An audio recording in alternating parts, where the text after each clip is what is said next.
Ó, esse vai ser longo, mas tem que ser. Nós não vivemos isoladamente, né?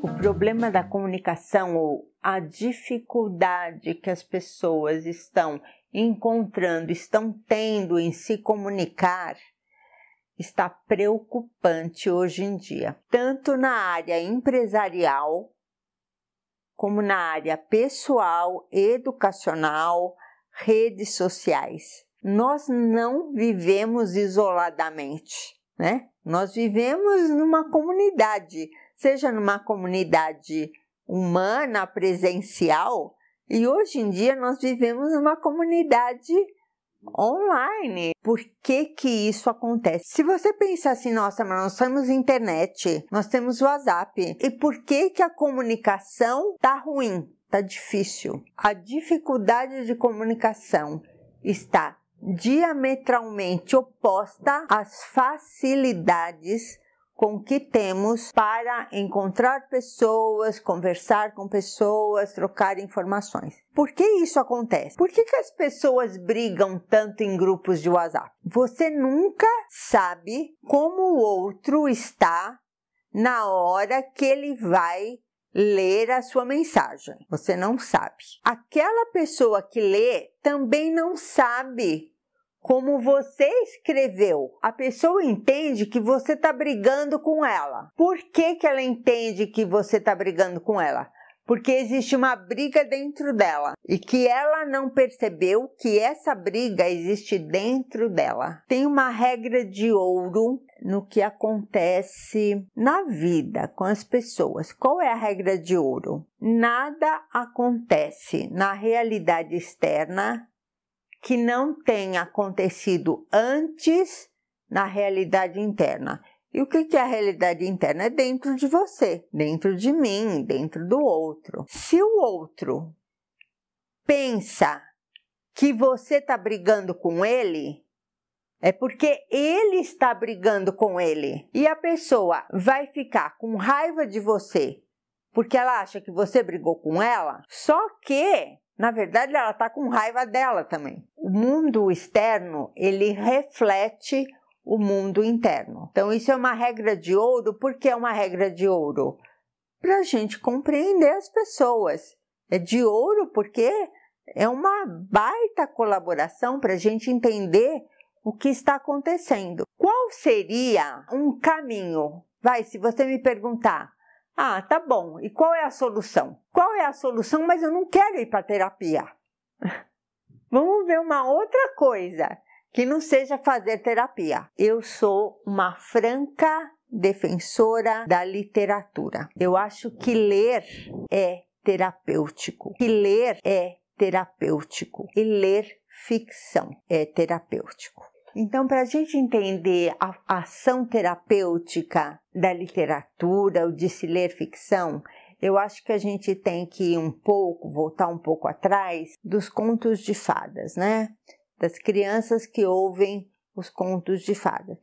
Contos de fadas é uma literatura ficcional, é a primeira que as crianças entram em contato. O conto de fadas, ele está falando de um conflito que a criança vive, ou um conflito com a mãe, então a mãe é má e aí tem um conflito com a madrasta, pobreza, sabe? Tem lá o João e Maria. Os pais levaram o João e Maria para uma floresta e eles iam abandonar as crianças. E eles vão embora.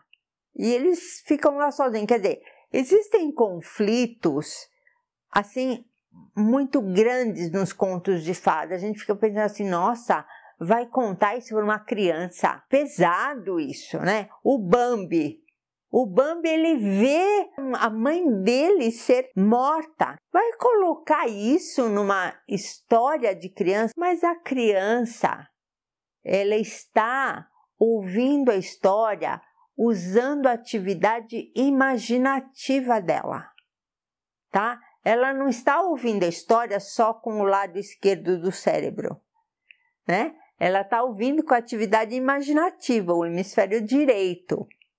Então, ela não está assim, ela não está pensando que o Bambi... Ela tá, mas ela continua. Por quê? Porque a história, o conto de fadas, ele aponta, ele fala para a criança que há uma esperança para aquele conflito, para aquele sofrimento, para aquela dor. E é isso que faz a criança querer continuar ouvindo aquele conto de fadas. E por que a criança fala assim, lê aquele? A criança pede para a mãe ler todo dia, não muda, vamos ler outra história? Não, eu quero aquela. Mas por que será, né? Ela só quer essa. Então, aquela história está falando de um conflito que a criança está vivendo inconscientemente. E a história, o conto de fadas, ela aponta para a criança que há uma solução para aquele conflito e ela dá esperança para a criança. Quer dizer, olha, tem solução. Então, acredite, você não vai continuar nesse sofrimento, você vai também encontrar a solução para o seu conflito. Essa é a primeira leitura de ficção que a gente faz na vida da gente. Aí a gente vai crescendo, a criança usa a atividade imaginativa dela no brincar. Então, por isso que é importante deixar as crianças brincarem, não só com o celular, né?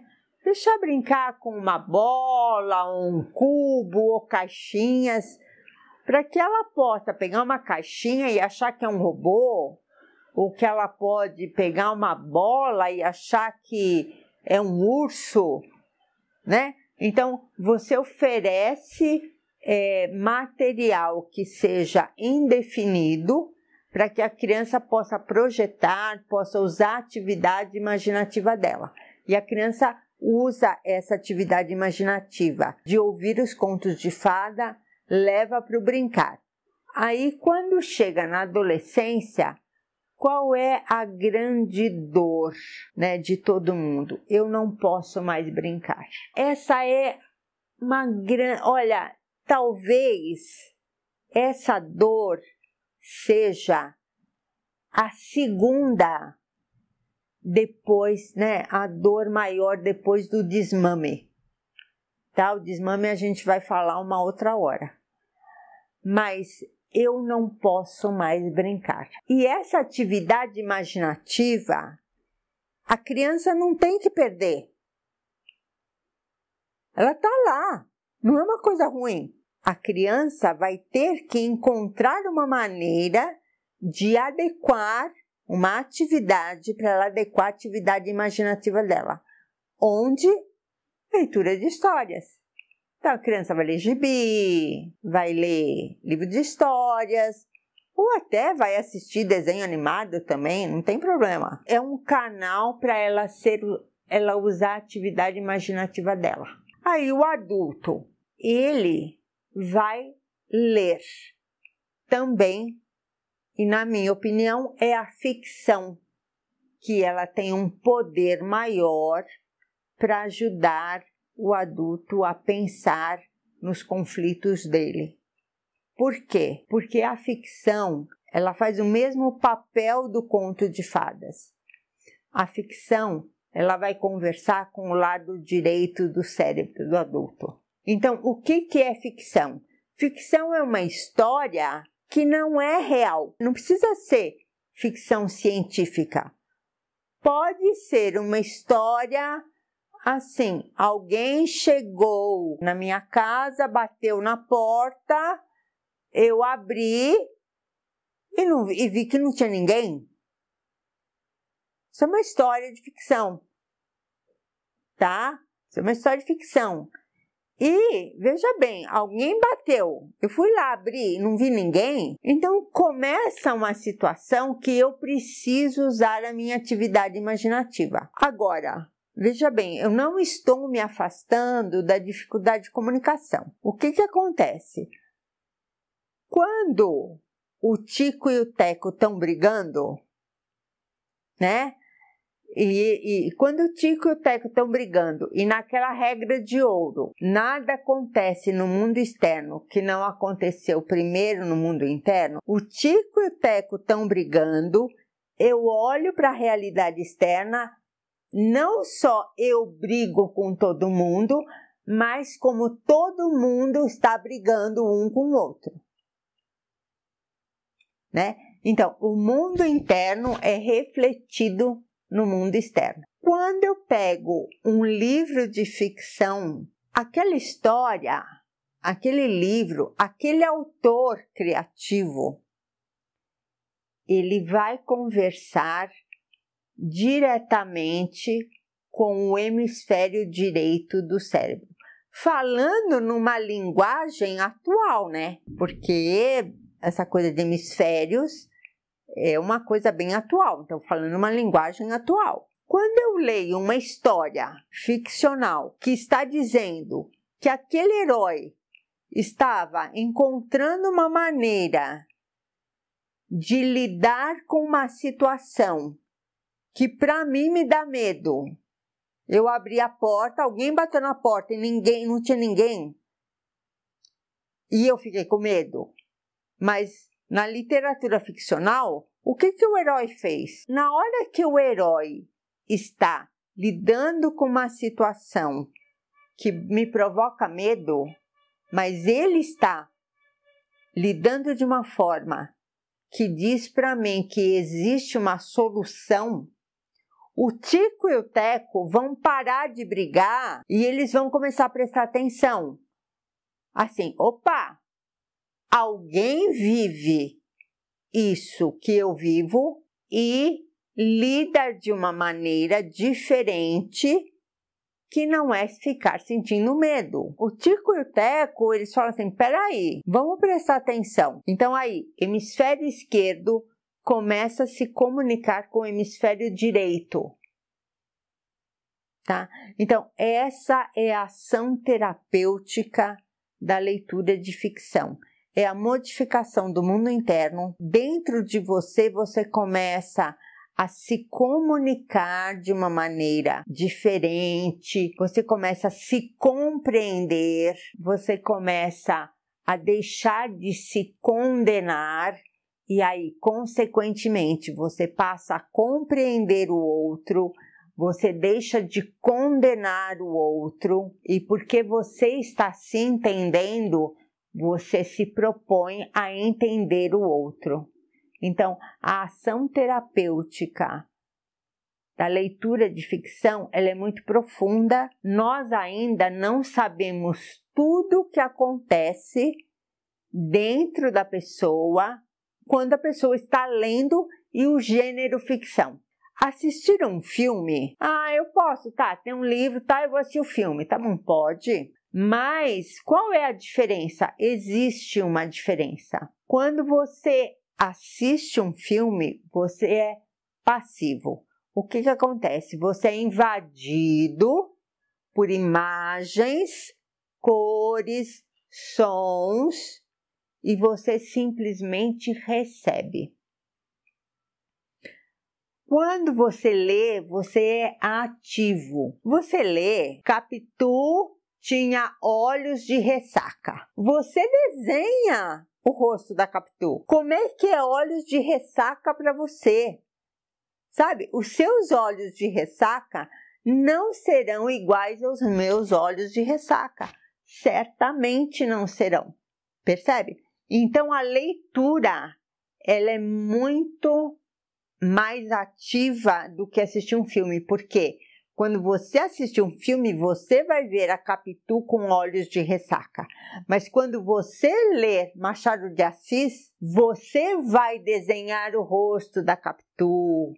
Você vai imaginar como são olhos de ressaca. A leitura do livro ela é mais ativa, porque você constrói imagens. E não adianta dizer, não vou construir, porque já construiu. Você ouviu eu falar, você já construiu a Capitu. Não estou te dando imagem, eu só estou falando, né? Então, você já construiu a imagem, percebe? Agora, o que é importante também dizer, né?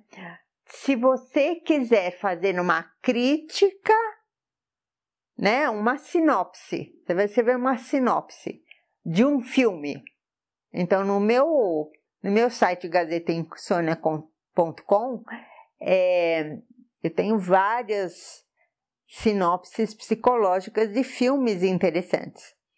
Mas não é na primeira vez que eu assisti o filme que eu consegui escrever a sinopse. Por quê? Porque a primeira vez ela é emocional. Eu preciso entender qual é a emoção que o filme está despertando. Olha uma outra diferença, né, do filme com o livro. Agora, o livro, ele é mais lento, né?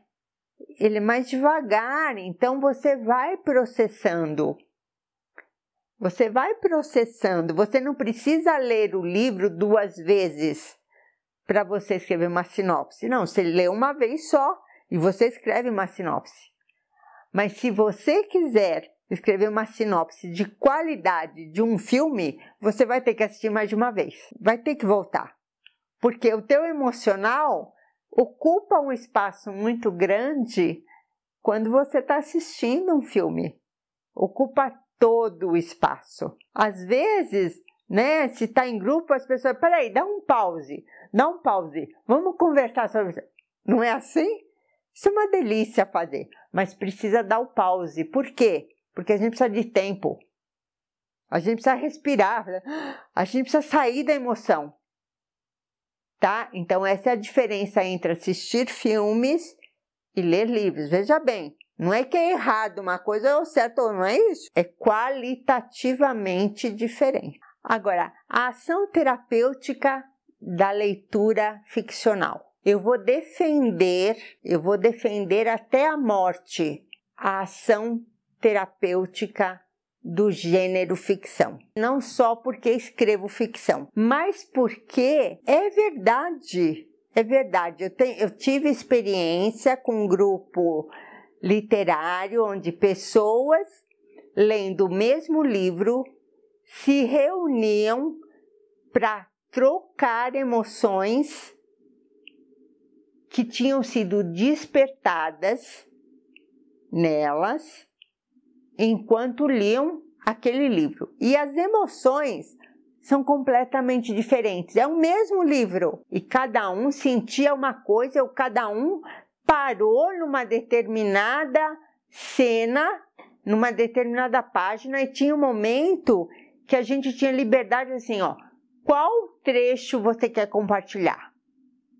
Tá bom, cada uma era um trecho, não era o mesmo trecho. No final da reunião, todo mundo perguntava, ai, quando é a próxima? Quando é a próxima vez que a gente vai se reunir? Era terapêutico, era muito importante. Não é assim, eu vou para minha terapia. Não, eu vou discutir o livro que eu estou lendo. E era profundamente terapêutico. Então, eu sou uma ampla defensora da literatura, não só porque eu tenho esse hábito de ler, mas também porque eu sou escritora, e da literatura ficcional. Então, eu vou defender até o meu último suspiro que ler ficção é terapêutico. Vou falar de novo.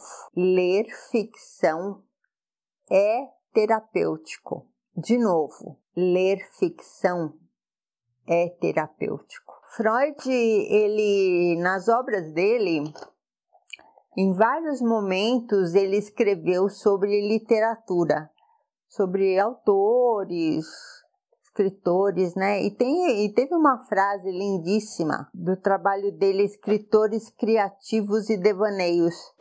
E eu tive muita vontade de trazer essa frase para compartilhar com você. Se ao menos pudéssemos descobrir em nós mesmos ou em nossos semelhantes uma atividade afim à criação literária, uma investigação dessa atividade nos daria a esperança de obter as primeiras explicações do trabalho criador do escritor. E, na verdade, essa perspectiva é possível. Afinal, os próprios escritores criativos gostavam de diminuir a distância entre a sua classe e o homem comum, assegurando-nos com muita frequência de que todos, no íntimo, somos poetas e de que só com o último homem morrerá o último poeta. Quer dizer, Freud foi poético nessa frase dele, né? E tem gente que não gosta dele. Se você gostou do que nós conversamos aqui, se inscreva no canal. Toca no sininho para receber as notificações, dá um like, esse canal está começando, vai ser importante se você deixar um comentário, eu acho que isso vai me ajudar bastante a ampliar o canal e continuar compartilhando com vocês as minhas ideias e o que satisfaria a curiosidade de vocês em relação a psicanálise, em relação a Freud, em relação a Bion, em relação a Melanie Klein. Tá bom? Vejo vocês no próximo vídeo. Beijo grande.